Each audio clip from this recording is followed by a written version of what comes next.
You're listening to Chicago Stories, a new podcast from City Hall featuring the stories of everyday Chicagoans as told to Mayor Rahm Emanuel. It's Mayor Rahm Emanuel on Chicago Stories. We're joined by Mary Couzin, who actually has started a startup company on toys. Yes. And a conference, is that? Yes. So we have a series of events that promote play and innovation. They take place at Navy Pier. We have a conference that brings people from over 25 countries. This is for actually coming up with the ideas of a Yes. toy, of a game rather, Yes. not toys. Toys and games. Games, yeah. And they're pitching How do I get a ideas. job? Well, it's not all fun and games, but I love it. I'm very passionate about it. And we also host the Chicago Toy and Game Fair. Mm-hmm. So that is the largest in North America, brings in people from all over. And we have a Young Inventor Challenge. Kids come from Mexico, Canada. We had a kid from Croatia register yesterday. It's very exciting. And this is to come up with different games and toys. Are the big players there to see what's coming? Oh, absolutely. Yeah? Mattel, Hasbro, Spin Master, Lego, they're all sponsored. All right, this is like I'm being a dummy. How big is the industry? About $207 billion. Mm-hmm. Has it changed because of the internet? It's changed it a little, yes, but you can't. I mean, traditional toys, digital toys, it's all play. It's all good. Why is this in Chicago? I mean, tell people why. Wow. So what's the history of Chicago with games and toys? So Marvin, who Marvin. Glass, Okay. And there's actually screenplays and movies being written about him now. Okay. How does Marvin Glass make Chicago the capital of Okay. toys and games? So Marvin started this idea of having a company filled with toy and game inventors. He had 70 or 80 toy and game inventors working for him at one time. And he would take all their ideas and pitch them to Hasbro, Ideal, Mattel. So he had hits like Rock'em Sock'em Robots and Inchworm and Light Bright and Mousetrap and And they all came from here, all of them. from Chicago. Yes. And you have Cards Against Humanity, Beanie Babies, Lincoln Logs was, there's just thousands of them. #1 place in the world. All of the companies, the biggest And companies. he's the godfather? He is. Marvin? He is. Nice Jewish boy, made it big. Okay. He did. He really did. And then when he died, and back in '74, his partners splintered off. And so now you have Big Monster Toy, which was originally Breslow, Morrison, and Terzian. But they have 30-some people there inventing toys and games all day long. Today. And you have Ray Kemper, you have London Company, and many, many independents all over Chicago. This goes down in one new thing today. And I'm the biggest promoter, I think, of Chicago. My kids tease me about it. Chicago's the best of it. I had no idea that Chicago was, I should have known this, shouldn't I? Cool. Well, I know more toy and game inventors than anybody else in the world. I can say that unequivocally. Don't tell that, but the Russians may want to hack your phone now. So on my board, I have the head of product acquisition for Hasbro, Mattel, Spin Master. They're big supporters of what we're doing here. We feel, so if you sell 1 million CDs, you're on a cover of Rolling Stone. If you sell 1 million books, you're New York bestseller list. If you sell over 60 million Jengas, nobody knows who you are. And Leslie Scott is pretty awesome. And Jeff Breslow is awesome. And I could go on. I mean, these are really cool people. So how did you get into this? And how, in your background, were you always from Chicago? Grew up here? Or? Valparaiso, pretty close. Went to Notre Dame. Well, I started in real estate, had my MBA That's a normal course from real estate to games and toys. Everybody does it. Well, Okay. I got my MBA from Loyola here. It wasn't very creative, real estate, not in the same way that I wanted to be creative. And so I was just inventing toys and games on the side and pitching them and actually producing them. I self-produced some of them. A woman who's also from Chicago, June Phobes-Keeley, and I developed Hollywood's Real Spiel, which was the first movie line game out in the country. And back then, there wasn't the internet, so we had to actually watch those movies. So and how did it go? How did it went well. We had 3 production runs. We ended up licensing it to a company. And then I started helping other toy and game inventors. And then that kind of evolved to starting the fair and then our inventor conferences. And we have the Toy and Game Inventor of the Year Awards. But how did you, from real estate, what hooked you? Did you go to a conference? Did you? No, they didn't exist back then. That's why I started. You know, everybody was saying, somebody needs to get us all and bring us together and get us some help. And I'm just, I don't know, the conduit. I guess, for everybody. And now we're actually, and the reason, part of why 1871 is so important to us is we're developing an online database, a platform for toy and game inventors, much like the IMDb. And that will help people from all over the world, the people who can't come to stay in Chicago, touch. to stay in touch, promote them, so you'll know who invented Jenga, you'll know where these people are. All right, give me, what was the one thing that you, along your time, that you saw and you said, you know what, this guy's got it, you know, or this woman's got it, and this, they went from this toy to that toy. Tell me somebody else besides Marvin Glass, who I don't know, but another person I don't know. You should have known, or you today you got to get to know that you're going to hear more from. Well, there's a Chicago inventor. He invented Utter Nonsense, which was discovered at our fair, and he's in Target now. What's Utter Nonsense? I have a couple other things on my desk that are consuming a lot of my time. So what is utter nonsense? You're using, although there, a lot of things on my desk could fall under that category of utter nonsense. What is it? You're using different voices, and you're guessing, and it's a lot of fun. It really is. But you also have Radio Flyer here too. No, that I know. Yeah. Okay. So Target discovers a lot of things at our fair. So we have companies that come from Finland, from Latvia, and Klask. Have you ever heard of Klask?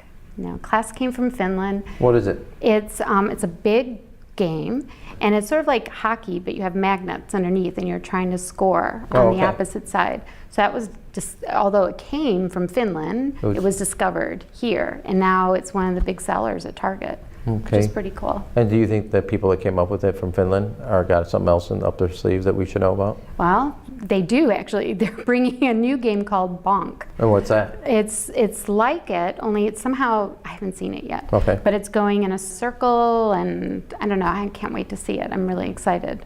So they have a big space at the fair. Is there like a Grammys for this, or like a Tony Award? That's what we started. Yeah. So we started. Is there a red carpet that we should go to? Yes. Okay. Yes. We call them the Taggies. So it's a Toy and Game Inventor of the Year Awards. We've had them at the Field Museum, at the Museum of Science and Industry, Where's it going to be this Adler year? Theater on the Lake. Brand new. Have you seen it? I knew you came here to just suck up, because that's my favorite place now that we I opened it. didn't. No. Really? Is it really?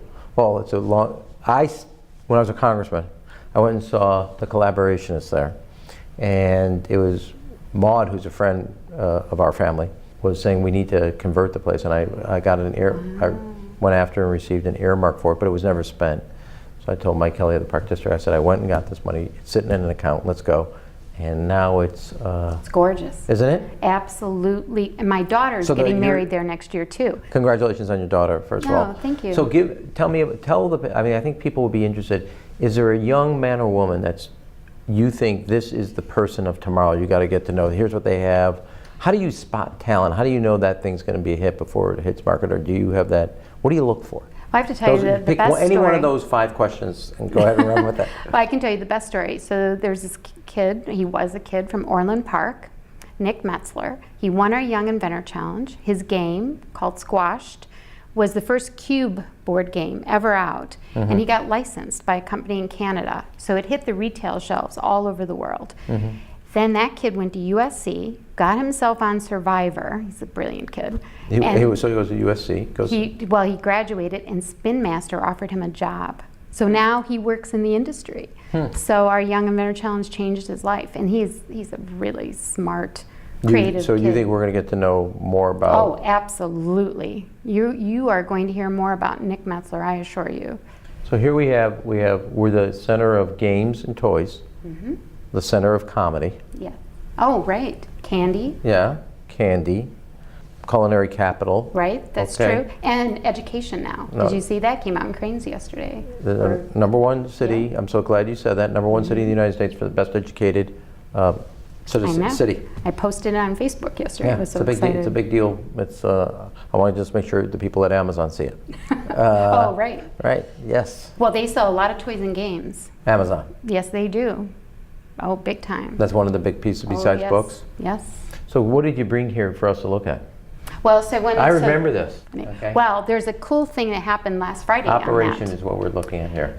So that guy, John Spinello, is from Chicago. That it did this? Yes. the Naperville Film Festival named that. So there was a documentary created about the guy who invented that, because he only got $500. Why? Because he was a kid in college. Do you know how many people's childhoods were screwed up with this toy? No, it's true, right? Or Yeah. became doctors or nurses. But so he was a kid in college, married, kid on the way. So he had this cool buzzer thing. So he sold it to Marvin Glass and for $500 and promise of a job when he graduated. And so He got his residuals is $500, and that was it. that's all he got. So I then need to have a word with Marvin. You can't really do that to a young man. I know, it's sad. Well, but Marvin didn't know. Marvin didn't know it'd be a big hit either. I mean, he was buying this idea from this kid. Nobody knew, right? So what happened though is a couple years ago, John Spinella ran into hard times, and so he needed an operation and he didn't have money. And so two other inventors, Peggy Brown and Tim Walsh, had a worldwide campaign, a fundraiser for him so he could have an operation. And they saved his house, they got him an operation, and then they made a film about it because there's a really cool twist in there.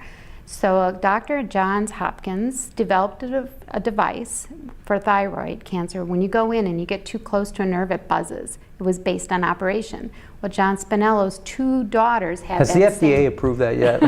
Well, maybe. Go ahead. Yeah, go ahead. But both of his daughters had that operation, and so they made a film about it, and so it won Best Film and So- People's Choice Award. So Operation, which we all grew up with as a toy, became the kind of intellectual foundation of an actual thyroid true. operation medical device. Isn't that cool? That is actually, and the inventor again is? John Spinello. Yeah, but I'm kind of like, I feel like I should have my brother represent John to go claw back some money from the just know. a tad more than $500. It was 50 years ago. Did he come up with anything else, John? No. Don't tell me he died like in. No, he's alive. He was there at the screening last week. Well, he should get some recognition. What else do you have here? What's that? So that's Ants in the Pants, and Jeff Breslow, Yeah. he invented that, but he did gestures, he's done Barbies, and now he's a sculptor. So he has big, beautiful sculptures at Sears Tower and all over the world, and he just had a piece in Art Prize. It's called Play for Peace, and it's the centerpiece of our fair this year. Okay, now how many people are going to come here for your convention? So for the Toy and Game Inventor conferences, probably about 250. For the Toy and Game Inventor of the Year Awards, 450. For the Young Inventor Challenge, probably 250. For the fair, over 30,000. Because they're kids. 30,000? There's a third of them are kids, and they come and then they stay for 4 hours, they leave, and more come. We have hundreds of bloggers that come to talk about what they see. It's really exciting. All right, what are you referring to as kids? Are these teenagers or are they Under 13. Oh, okay. No, are they being watched by their parents? No. God hopes. So. Oh, okay. Yeah, I don't want them lost in the city and then I'm responsible Actually, for when kids get lost, the parent is never the one that comes looking for them. It's the kid who's looking for the parents. And I've always thought our security guards, it's just very funny. That is a very, very bad, It is. that's a bad sign. Okay. It happens every year. And what other, so England is the #2 country kind of in For visitors? toy inventors. Yeah. No, for toy and game inventors. So is this staying in kind of the traditional version, or you think this is going to migrate like everything else to the internet? Oh, it has. It's migrated. There's so many different versions of Operation. Not just this toy, but I mean toys itself and the idea of games. Oh, you sure. think that's going to the internet and Well, away from kind of actually the shelves of... Tabletop games last year was the fastest growing category in the toy and game industry. It was up 26%. I think they say, and digital games are huge. I mean, it's all good, right? But they say that a lot of people are focusing on tabletop games like that because they're on their phones, they're on the computer, and then they crave that face-to-face interaction. So it's very surprising. There's been just an upwards. That's what Kickstarter. Yeah. Board games are the biggest thing on Kickstarter. Really? Yeah. So I grew up, Risk was big. Oh, sure. Monopoly was big. Operation was big. Battleship. I like that game. It is a good game, and it's still out there. You know what I mean? know. It still sells. Hate to break the news, as recently as this summer, I still played it. Yeah, well- How about Scrabble? We still play that. Do you? Yeah. You know, people who play games, their IQ can be up to 16 points higher. There's something called strategic intelligence, SI, and Because it teaches you to think ahead to the next move. It's a different type of thinking. You know, when my kids were growing up, I used to make them play at least 30 minutes of checkers with me. That's smart.